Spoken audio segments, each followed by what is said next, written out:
وَأَمَّا الَّذِينَ سُعِدُوا فَفِي الْجَنَّةِ خَالِدِينَ فِيهَا مَا دَامَتِ السَّمَاوَاتُ وَالْأَرْضُ إِلَّا مَا شَاءَ رَبُّكَ عَطَاءً غَيْرَ مَجْذُوذٍ.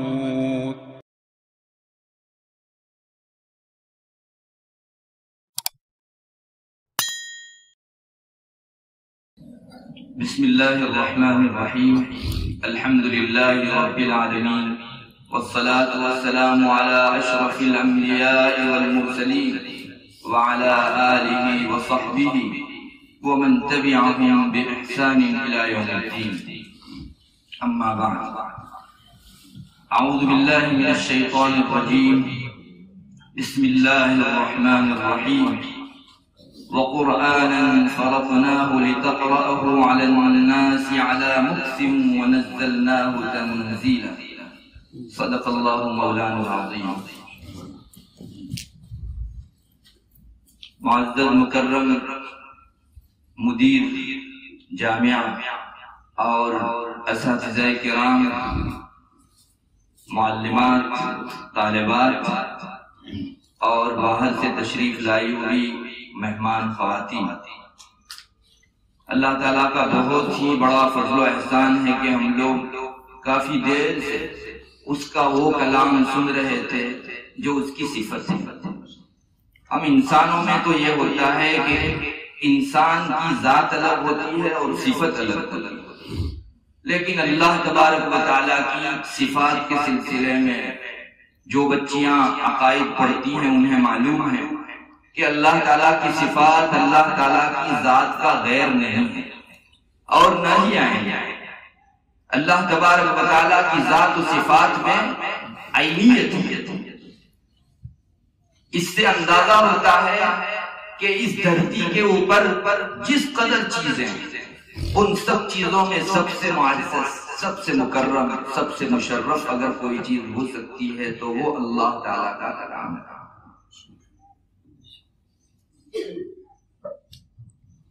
یہی وجہ کہ اللہ تبارک و تعالیٰ نے بندوں کے تلاوت کرنے کے موقع سے وہاں اپنے حاضر رہنے کی قرآن کریم میں بہت واضح انداز میں تصریح فرمائی. دیکھیے اللہ تبارک و تعالیٰ ہر جگہ وَهُوَ مَعَكُمْ أَيْنَمَا كُنتُمْ، جہاں تم ہو ذات باری تعالیٰ موجود ہے. لیکن سارے کام کاج کے درمیان اللہ موجود ہے، یہ مضمون ہمارا رب ذکر فرما رہا تھا. اس جگہ خاص طور پر میں جہاں قرآن پڑھا جاتا ہے وہاں حاضر رہتا ہوں. اللہ تعالیٰ نے اس کو الگ سے ذکر کیا. چنانچہ ارشاد ربانی ہے وَمَا تَكُونَ فِي شَأْنٍ وَمَا تَتْلُو مِنْهُ مِنْ قُرْآنٍ وَلَا تَعْمَلُونَ مِنْ عَمَلٍ إِلَّا كُنَّا عَلَيْكُمْ شُهُودًا إِذْ تُفِيضُونَ فِيهِ. تم کسی بھی کام میں لگے رہتے ہو، کون سا بھی کام شروع کرتے ہو اور قرآن کریم کی خصوصاً تلاوت کرتے ہو تو اس وقت ہم وہاں موجود رہتے ہیں. اللہ تبارک و تعالیٰ کا کرم ہے کہ ہم گندے گنہگاروں کے بیچ وہ اپنے موجود رہنے کو بیان فرما رہا ہے. یہ تو ہم لوگوں کو وہ کیف میسر نہیں، ورنہ اس آیت کریمہ کے اوپر اصحاب وجد کو وجد آ جاتا ہے. میرا رب جس جگہ موجود اس مجلس کے کیا کہیں. اسی سے وہ حدیث بھی بڑی آسانی سے سمجھ میں آ جاتی ہے جس میں یہ کہا گیا ہے کہ جہاں قرآن کریم پڑھایا جاتا ہے ان جگہوں کے اوپر باری تعالیٰ کی مخلوق معصوم فرشتوں کی خصوصی آمد ہوتی ہے. روایت میں آتا ہے کہ فرشتے اس مجلس کو اپنے پروں سے ڈھانپ لیتے ہیں اور اللہ تعالیٰ کی سکینت نازل ہوتی ہے. بہت تشریح کی گئی ہے سکینت کی. ایک ٹھیٹھ مطلب یہ ذکر کیا جا سکتا ہے کہ اللہ تعالیٰ کی طرف سے مجلس قرآن میں سکون بڑھتا ہے. اگر کوئی پریشان حال آدمی آ کر اللہ کے کلام کی تلاوت کے درمیان بیٹھ جائے تو اللہ تعالیٰ اس کے دل کو بھی سکون سے بھر دیتے ہیں. آج کی دنیا کی عزیز الوجود جو نعمت ہے وہ سکون ہے۔ ہم نے اپنے گناہوں اور اللہ تعالیٰ کی نافرمانیوں کے سبب اپنے پورے وجود کو گناہوں کا مجموعہ بنا رکھا ہے، جس کے نتیجے میں ہمارے دلوں سے سکون ایسے غائب ہو گیا ہے جس طرح کے رات کی اندھیری آتی ہے تو سورج کی کوئی کرن باقی نہیں رہتی۔ اللہ کرے ہم اندھیریوں کے یہ سلسلے یعنی گناہ کا تسلسل بند کریں اور روشنی کا سامان یعنی قرآن کریم کی تلاوت پیدا کریں۔ جب آفتاب نکلتا ہے تو رات کی وہ اندھیری جس کے متعلق ایک نادان کو یوں محسوس ہوتا ہے کہ اب شاید یہ دنیا کبھی روشن نہیں ہو سکے گی، سورج کے نکلتے ہی ایسی تابناک ہو جاتی ہے کہ کوئی گوشہ اندھیرا نہیں رہتا۔ یہ اتار چڑھاؤ مومن کی زندگی میں آتے رہتا ہے۔ اگر گناہوں کی اندھیریاں ہیں تو اللہ تعالیٰ نے اپنی روشنی اور تابانی کے لیے قرآن کریم بھی ہمارے بیچ رکھ رکھا ہے۔ مایوسی کی کوئی وجہ نہیں۔ بہت سے بندے اور بندیاں اللہ تبارک و تعالیٰ کے حضور اپنی اندھیریوں کی شکایت ہی کرتے رہتے ہیں، اور ہونا چاہیے اپنے رب کے علاوہ اور کسے کہیں، لیکن اللہ تعالیٰ نے اس اندھیری کو ختم کرنے کا جو سامان ہماری چلتی پھرتی زندگی میں ہم کو دیا ہے اس کو اپنانے کی بھی اسی کے ساتھ بہت ضرورت ہے۔ میں یقین دلاتا ہوں اگر کوئی زمانے کا برے سے برا قاتل و سفاح خون ظالم شخص بھی قرآن کریم کو ایک مرتبہ پڑھ لے گا 50 سال کی ظلمت انشاءاللہ دور ہو جائے گا۔ دنیا کی ان اندھیریوں کی کیا حیثیت ہے رب تعالیٰ کی کرنوں، اس کی تجلیات اور انوارات کے بالمقابل۔ اللہ ہمیں یقین عطا فرمائے۔ بچیاں پڑھ رہی تھی، جی خوش ہو رہا تھا، اور ایک سوال ذہن میں قائم بھی ہوا اور جواب بھی مل گیا۔ دنیا اس وقت بہت منہ پھاڑ پھاڑ کر یہ پوچھ رہی ہے مدارس کا کیا فائدہ، مدارس آخر کیا کام کر رہا ہے؟ اس کا بہت بڑا جواب یہ مجلس تھی۔ بچیاں جو قرآن کریم پڑھ رہی تھی اللہ کے کلام کو سلیقے اور ڈھنگ سے ایک عجمی اس قدر خوبصورتی کے ساتھ پڑھ گزرے، یہ ایک قرآن کریم کا معجزہ نبی اکرم صلی اللہ علیہ وسلم کی 1400 سال پہلے چھوڑی ہوئی برکت کا حصہ ہے۔ مجھے تو محسوس ہوتا ہے کہ یہ بچیاں جب مدرسے میں داخل ہوتی ہیں اس وقت ان کا قرآن کریم ریکارڈ کیا جانا چاہیے، وہ کیسا پڑھتی ہے، اور آج جب منتہی ہو کر وہ یہاں سے نکلتی ہے اس قرآن کریم کو بھی ریکارڈ کر کے ان کو کمپیئر کر کے بتایا جانا چاہیے۔ سب کے منہ بند ہو جائیں گے کہ بچی کیا تھی اور کیا ہوگی۔ مدارس کی یہ افادیت تھی کہ قرآن کریم جو اللہ کا کلام ہے اور سب سے زیادہ بھاری بھرکم چیز ہے، اس سے زیادہ کوئی ثقیل و وزنی چیز نہیں ہے۔ رسول اکرم صلی اللہ علیہ وسلم کی حالت وحی کے نزول کے موقع سے اتنی دیگر منہ ہو جاتی تھی کہ رب تسلی دے رہے ہیں۔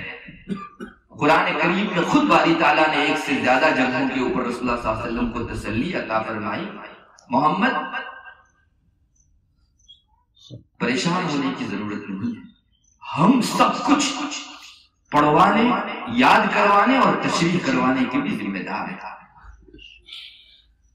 بہت بڑا کرم ہے رب تعالیٰ کا کہ اس نے ہمارے اس مدرسے کے اندر، اس جامعہ کے اندر ایسی بچیاں ہم کو عطا فرمائی جنہوں نے اپنی لگن سے، اپنی دھن سے، اپنی محنت و جفاکشی کے ذریعے سے اتنے سال محنت کی اور اس طرح بہتر سے بہتر قرآن کریم کو اپنے رب کے حضور پڑھنے کے قابل ہوئی۔ میں تو ایک قدم آگے بڑھ کے یہاں تک کہتا ہوں، ایک مرتبہ ابھی 1-2 سال پہلے میں خود اپنے جامعہ کے کتب خانے میں بیٹھا ہوا تھا، جب شروع سال تھا بچے داخلے کے لیے آ رہے تھے تو بچوں کی چلت پھرت، جن بچوں کو داخلہ دیا جاتا ہے ان کی چلت پھرت، ان کے اٹھنے بیٹھنے کے انداز، ان کی ادائیں، ان کے بولنے کا طریقہ، ارے ان کے کپڑوں اور رہن سہن وضاقتہ کا ڈھنگ وہ ایسا ہوتا ہے۔ میں نے اپنے بازو میں میرے ایک استاذ تھے، ان کو کہا یہ بچہ کتنا بد تہذیب ہے، یعنی نہ بات کا ڈھنگ ہے اور نہ کپڑا پہننے کا ڈھنگ ان کو۔ یہی بچہ جب فضیلت پانے کے بعد ہمارے جامعہ سے رخصت ہوتا ہے تو کتنا باسلیقہ، متعدد اور بڑے چھوٹے کا مقام ملحوظ رکھنے والا بن کے نکلتا ہے۔ تو میں نے اپنے استاذ کو کہا کہ ان کی شروع کی یہ حیت اور بے ڈھنگا پن بھی ایک جگہ محفوظ ہونا چاہیے، اور یہی بچہ جب باسلیقہ یہاں سے باہر نکلے تو یہ بھی دکھایا جانا چاہیے کہ مدرسے نے اس کے اندر کیا تصرف کیا اور کون سی چیزیں ایسی بھر دی جس سے زندگی کا ہر شعبہ پررنگ ہو گیا۔ اب کسی شعبے میں یہ انشاءاللہ اپنے رب کو حاضر رکھے گا، اس کے ڈر کو اپنے دل کے اندر محفوظ رکھے گا۔ یہ ہے مدارس کی افادیت۔ جہاں تک خاص قرآن کریم کے حسن صوت سے، حسن ادا سے پڑھنے کا تعلق ہے تو میں کہوں گا کہ یہ بانی مرحوم کی دعاؤں کا نتیجہ اور ثمرہ ہے۔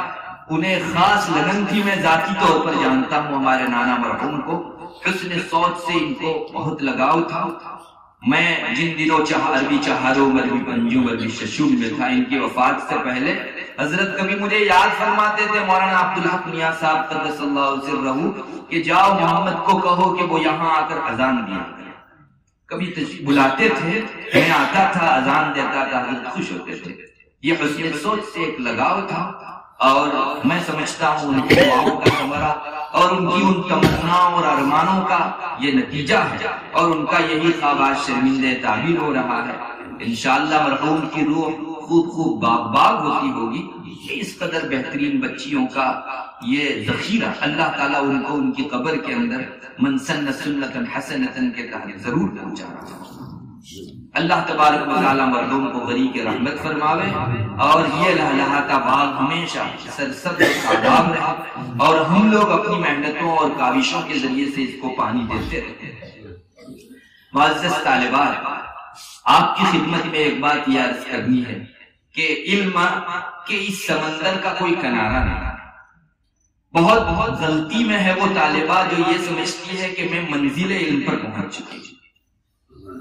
کبھی کبھی کچھ اچھا پڑھنا آ جاتا ہے تو بعض طلبہ اور طالبات کو یہ فیلنگ ہونے جاتا ہے، اور اس طرح کی سوچ ان کی بنتی ہے کہ بس میں تو ماشاءاللہ بہت اچھا پڑھتی ہو گئی، اب اس کے بعد میدان سارے علم کے بند ہیں۔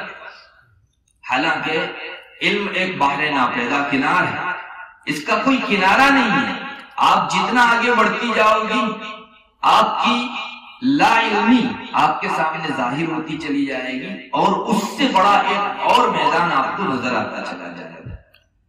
اس لیے ہرگز رکیے مت، جھکیے مت، اور کسی جگہ ٹھہریے، بڑھتے جائیے، اللہ تعالیٰ سے مدد حاصل کیجیے۔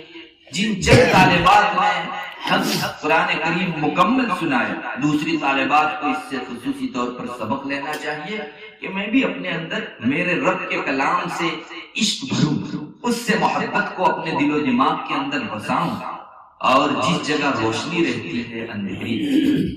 قرآن کریم کی برکت یہ بھی بتائی جاتی ہے کہ گناہ پھٹک نہیں سکتے، اس کے ارد گرد آ نہیں سکتے۔ اگر کوئی فائدہ نہ ہو قرآن کریم کے علوم کے دل دماغ میں بھرنے کا، یہی ایک فائدہ ہو کہ اللہ تعالیٰ کی ناراضگی کوسوں دور رہتی ہے، تو انشاءاللہ یہ فائدہ ایسا ہے جس کے مقابل سارے فائدے اچھے ہیں۔ ضرورت ہے کہ ہم لوگ اس میدان میں آگے بڑھیں۔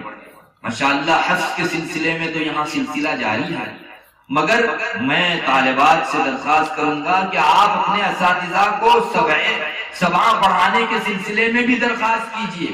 اب دنیا بہت آگے نکل چکی ہے، مختلف میدانوں کے اندر لوگوں نے ترقیاں کر لی ہیں۔ جہاں مردوں نے ترقیاں کی ہیں، عورتیں بھی اس میدان میں کوئی پیچھے نہیں ہیں۔ ماشاءاللہ بہت ساری خواتین 7 اور 10 مکمل کر چکی ہیں۔ تو میں آپ سے بھی درخواست کروں گا کہ آپ ہمت کیجیے، اور حضرت معتمین صاحب کی خدمت میں ایک درخواست یہ ہے کہ آپ ایک مرتبہ ایسی ہونہار طالبات پر لازم کر دیجئے کہ انہیں اس درجے کے اندر سبا میں حصہ لینا ہے۔ انشاءاللہ کچھ طالبات اپنی ہمت دکھا کر، کچھ محنت و جفا کشی کر کے آگے آوے گی، دوسری طالبات کے حوصلے بلند ہوں گے۔ یہاں خربوزے سے خربوزہ رنگ پکڑتا ہے، چراغ سے چراغ جلتا ہے۔ بہت ممکن ہے کہ اب اس وقت بہت سی طالبات کے حوصلے پست ہیں، چند ایسی طالبات کو 7 اور 10 کے اندر قرات میں محنت کر کے آگے بڑھتی دیکھ کر ان کے حوصلے بھی بلند ہوں گے۔ اللہ تبارک و تعالیٰ سے دعا بھی ہے اور ذمہ داران سے امید بھی ہے کہ وہ اس سلسلے کو انشاءاللہ آئندہ سالوں کے اندر آگے بڑھائیں۔ قرآن کریم دنیا کے اندر تو انسان کی ٹھنڈک کی چیز ہے ہی ہے، لیکن آنکھیں بند ہونے کے بعد کا جو مرحلہ ہے اس میں بھی اتنا بہترین سفارشی ہے کہ اس سے زیادہ بڑھ کر مضبوط سفارش کسی کی نہیں ہو سکتی۔ قرآن کے علاوہ اگر کوئی سفارش کرے گا تو وہ مخلوق ہوگی، لیکن قرآن کریم اللہ تعالیٰ کی مخلوق نہیں ہے۔ یہ بھی عقیدے کا ایک بہت مسلم کلیہ ہے کہ اللہ کا کلام اللہ کی مخلوق نہیں ہے، جیسا کہ میں نے شروع میں بتایا، اس لیے کہ اللہ تبارک و تعالیٰ کی ذات و صفات میں غیریت نہیں ہے بلکہ عینیت ہے۔ تو ظاہر ہے کہ اللہ کی ذات اگر مخلوق نہیں ہے تو اس کی صفت بھی مخلوق نہیں ہے۔ اللہ تبارک و تعالیٰ کا یہ کلام اتنا مضبوط سفارشی ہے، روایتوں میں اس کے سفارش کرنے کے بہت سارے واقعات بھی آئے ہیں اور بہت سارے ارشادات نبی اکرم صلی اللہ علیہ وسلم کے ہم تک پہنچے ہیں۔ چنانچہ کتاب الصوم کے اندر، مشکات شریف اور احادیث کی دیگر کتب کے اندر یہ روایت آپ کو پڑھنے کو ملے گی۔ کل قیامت کے دن روزہ اٹھ کر اللہ تعالیٰ سے کہے گا کہ اے اللہ، یہ بندہ میری وجہ سے دن بھر بھوکا پیاسا رہتا تھا، میری سفارش اس کے حق میں قبول کی جانی چاہیے۔ اور قرآن کریم اٹھ کر کہے گا اے اللہ، یہ رات کو میرے ساتھ مشغول رہتا ہے، میری وجہ سے اپنی نیند قربان کرتا تھا، میری سفارش اس کے حق میں قبول کی جانی چاہیے۔ معزز ماں بہنوں طالبات، آپ سمجھیے اللہ کے سامنے محشر کے اس پرغضب عالم میں کسی کو سفارش کے لیے کھڑا کیا جانا اس بات کی دلیل ہے کہ اس کی سفارش قبول ہونی ہوگی، ورنہ وہاں پر مارنے کی جگہ نہیں ہوگی۔ مسلم شریف کے اندر بہت تفصیلی روایت ہے کہ محض اس درخواست کے لیے کہ اللہ حساب شروع فرما دیں، پوری خدمت حضرت آدم علیہ نبی علیہ السلام کی خدمت میں جائے گی، اللہ سے اتنی درخواست کریں کہ حساب شروع۔ حضرت آدم معذرت فرماتے ہیں کہ میرا آج بس نہیں۔ حضرت نوح علیہ نبی علیہ السلام اور دیگر انبیاء علیہ السلام، حضرت موسیٰ، حضرت عیسیٰ علیہ نبی علیہ السلام، سب معذرت کریں گے۔ آج اللہ کا غضب اتنا ہے کہ ہم صرف اتنی بھی درخواست نہیں کر سکتے کہ اللہ حساب شروع۔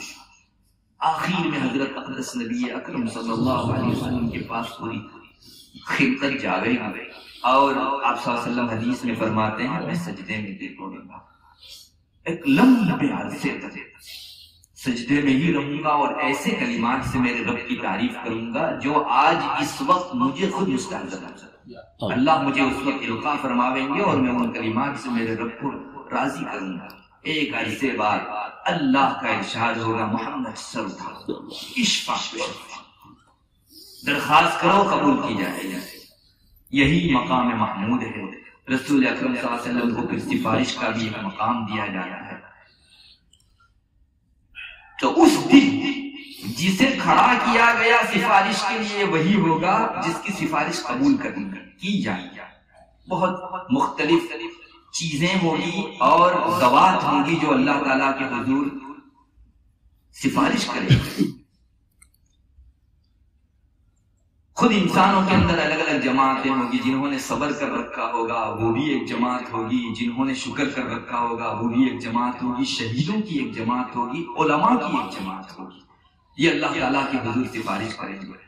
اور خود جنتی لوگ، ابن ماجہ شریف میں روایت ہے، جنتی جب جنت میں پہنچ جائیں گے اور اطمینان ہو جائے گا کہ اب ہمارا رب ہم کو جنت سے نکالنے والا نہیں ہے، تو وہ اللہ تعالیٰ کے پاس جا کر اتنی پرزور درخواست کریں گے۔ حدیث شریف میں تو الفاظ آتے ہیں، دنیا میں کوئی آدمی اپنا حق پانے کے لیے جس طرح دوسرے سے جھگڑا کرتا ہے، معاجہ کرتا ہے، اس درجہ پرزور یہ لوگ اللہ تعالیٰ کے حضور درخواست کریں گے کہ اے اللہ، ہمارے ساتھ دنیا میں بہت سارے تھے، روزہ رکھتے تھے، نماز پڑھتے تھے، جہاد کرتے تھے اور حج کرتے تھے، آج جنت میں دکھائی کیوں نہیں دیتے؟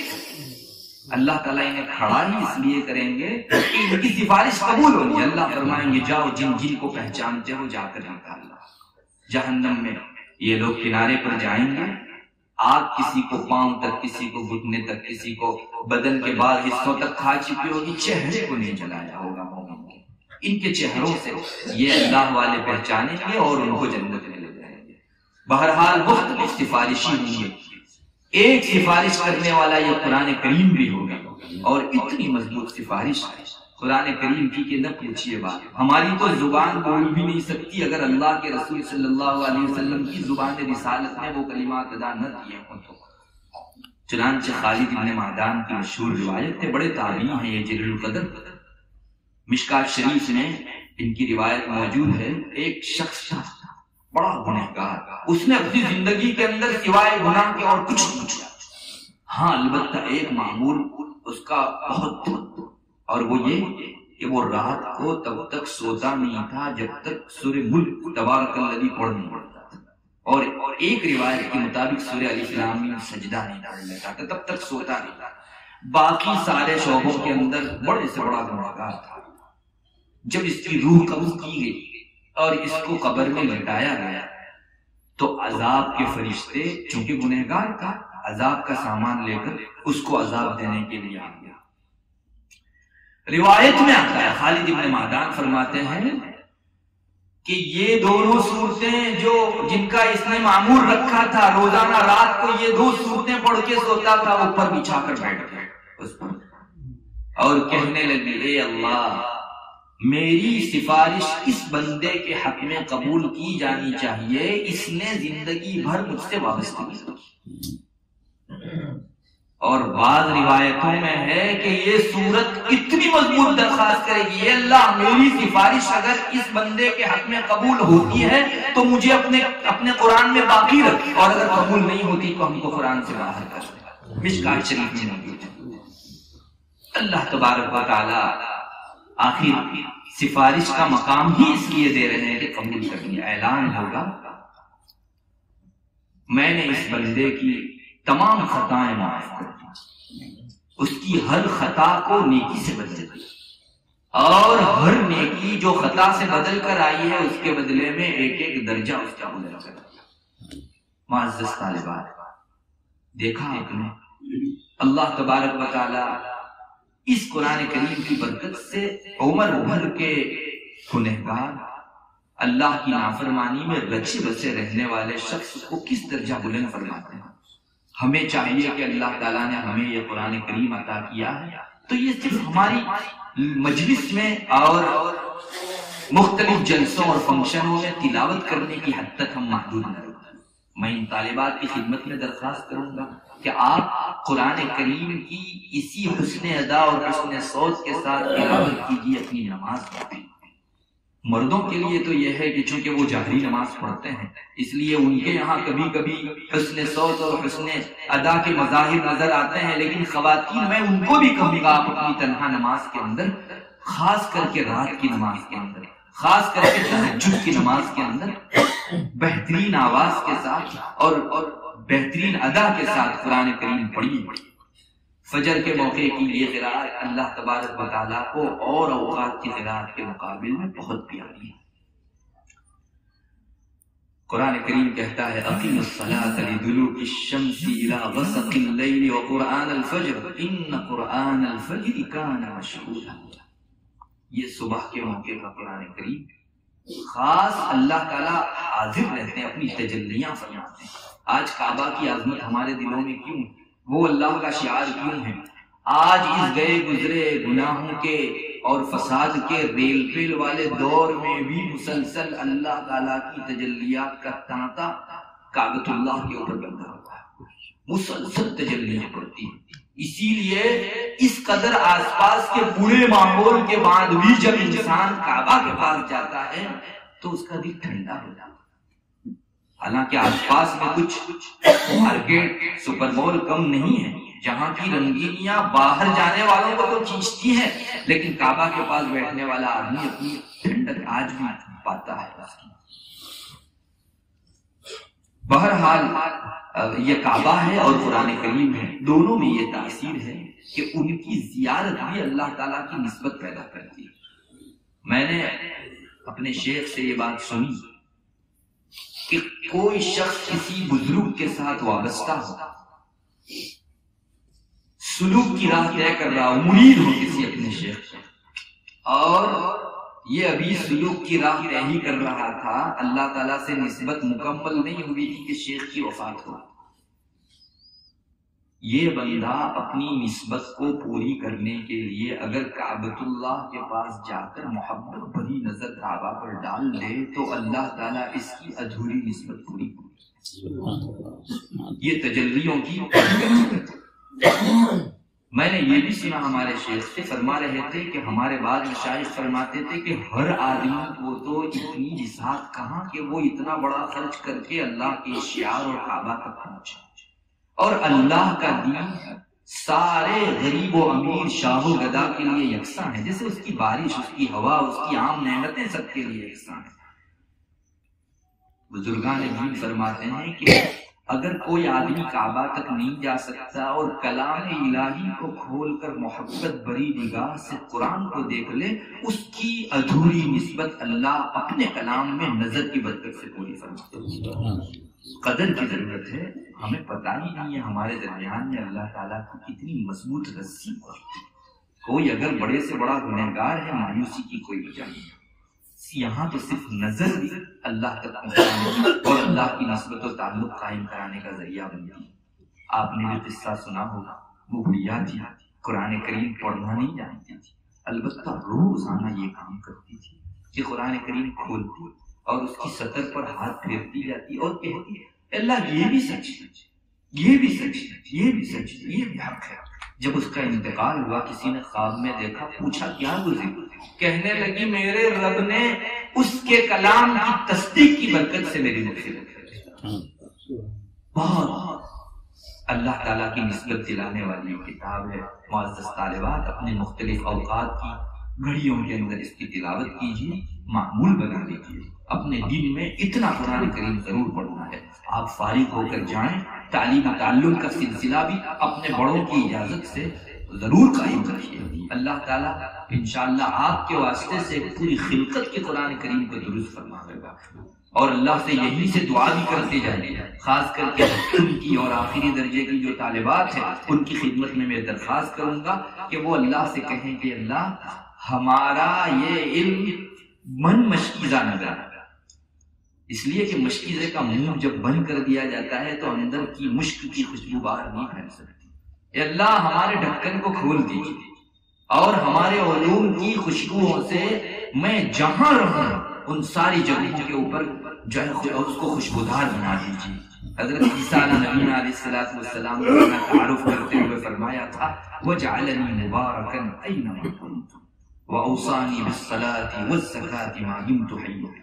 علماء فرماتے ہیں کہ حضرت عیسیٰ نبی علیہ السلام چونکہ نبی تھے اور عالم و عالمہ یہ انبیاء کے وارث ہیں، ان کی بھی یہی حالت ہے، وہ جس جگہ بیٹھ جاتے ہیں ان جگہوں کو اللہ بابرکت بنا دیتا ہے۔ لیکن اس کا استحضار خود عالم و عالمہ کو ہونا چاہیے کہ مجھے اللہ نے بابرکت سلسلے سے وابستہ کر کے چہار دانگ عالم میں برکت پھیلانے کے لیے پیدا کیا ہے۔ دعا بھی کیجیے آپ اللہ تعالیٰ سے، اور خوب رو دھو کر دعا کیجیے کہ جو کچھ چکے ہیں یہی ختم ہو جائے، اللہ اس کی بے برکتیوں سے ہمارے میدان خدمت متاثر نہ ہو۔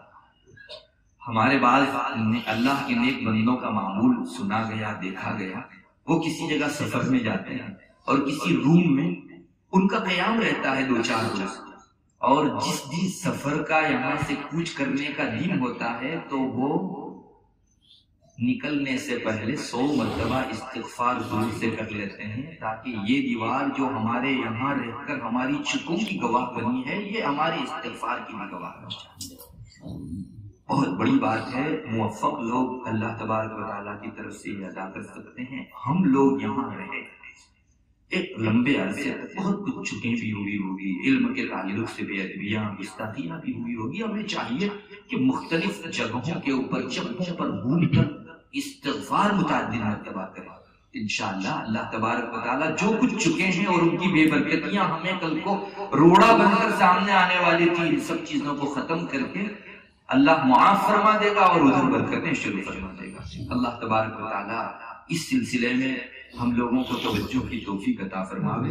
بہرحال قرآن کریم بہت بڑا سفارش ہے، اور اسی کے ساتھ ساتھ یہ بھی ہم کو ملحوظ رکھنا چاہیے کہ قرآن کریم بہت بڑا شکایتی بھی ہے۔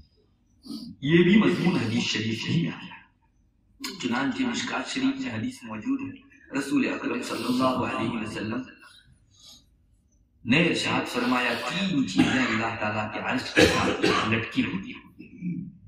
القرآن والحاج، سب سے پہلے نمبر پر جو ذکر کیا، قرآن کریم اللہ تبارک و تعالیٰ کے حضور شکایت کرے گا۔ اس خاص پس منظر میں محدثین نے اس کا ترجمہ کیا ہے، اللہ تعالیٰ کے حضور قرآن کریم شکایت کرے گا اس کا حق ضائع کرنے والوں کی۔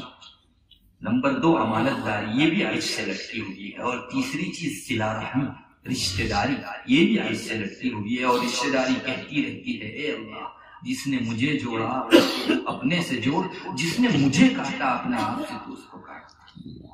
معزز طالبات، شراح محدثین اس جگہ فرماتے ہیں کہ اللہ تعالیٰ کے عرش سے لٹکے ہوئے ہونے کا مطلب قرب و نزدیکی، اتنا قرب اللہ تعالیٰ سے میسر ہے کہ یہاں سے شکایت ہوئی اور وہاں قبول ہوئی۔ اللہ نہ کرے کل کو یہ قرآن جس کی سفارش کے ہم امیدوار تھے، ہماری کوتاہیوں اور اس کا حق مارنے کے سبب ہمارے خلاف دعویٰ دائر کر دے اللہ تعالیٰ، تو جس طرح سفارش مضبوط ہے شکایت بھی بہت مضبوط ہے۔ ہم لوگ اس قرآن کریم کے حق کو ضائع کرنے والے نہ بنے۔ آپ جہاں جائیں تلاوت قرآن کا معمول بھی ضرور رکھیں اور تعلیم و تعلم کا سلسلہ بھی ضرور رکھیں۔ آخر میں ان پڑھنے والی بچیوں کو، ان کے اساتذہ کو، طالبات اور معلمات کو اور انتظامیہ کو اور جن جن حضرات نے ان بچیوں کی اس تعلیم کے اندر جس درجہ حصہ لیا ہو ان سب کو مبارکبادی دیتا ہوں، اور اللہ تبارک و تعالیٰ کی ذات سے امید رکھ کر یہ بات بتاتا ہوں کہ اللہ تبارک و تعالیٰ ہمارے ان پڑھنے پڑھانے کو ان وعدوں کا مورد بنا دے جو وعدے اس نے اپنے رسول کی زبانی قرآن کریم کے تعلیم و تعلم پر، تلاوت و قرات کے اوپر فرمائے ہیں۔ ربنا وآتنا ما وعدتنا على رسلك ولا تخزنا يوم القيامة إنك لا تخلف الميعاد۔ وآخر دعوانا الحمد لله۔